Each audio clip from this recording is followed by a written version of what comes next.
अस्सलाम वालेकुम माशाअल्लाह जी वासदे रवो ते खुश रवो ते बाद रवो। मैं ते मेरी जान मेरा लाला ते नाल जनाब उस्मान साहब ते नाल उस्ताद बारी राजपूत।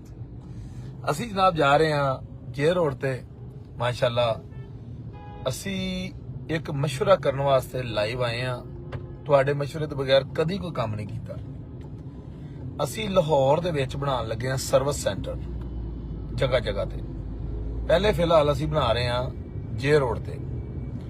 सानू मशवरा दिओ कि असी जिन्नियां मार्केटां ने जिस तरह समनाबाद है, जे रोड है, मौलाना शौकत अली रोड है, उस तो बाद बहरिया टाउन, DH मॉडल टाउन, जगह जगह ते अपने ऑफिस बनावांगे।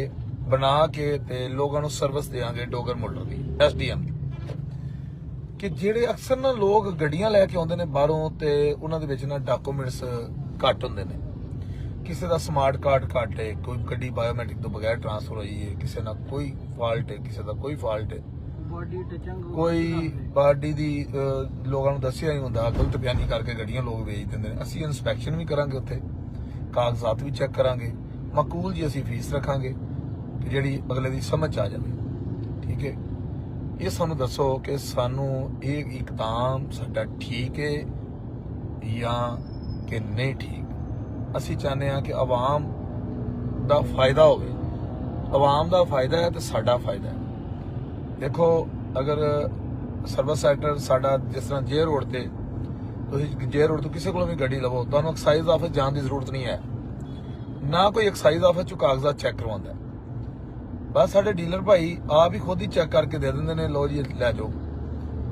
ते कुछ ते डीलर माशाल्लाह बहुत अच्छे ने, बहुत सियाने ने माशाल्लाह, बड़ा तजर्बा है उन्होंने। ते कुछ डीलर ऐसे ने साडे कि जिन्होंने नहीं भी पता कागजात वेखण दा। ते लेकिन कस्टमर नूं तो नहीं ना पता कि इस बंदे नूं पता है या नहीं पता। कस्टमर तो कहते कि जी इन्हें कर लेने चेक तो ठीक होने ने। कस्टमर जो वेचण जांदा गड्डी ਉਹਦਾ पता चलता है गड्डी के कागजात ही सारे 2 नंबर ने।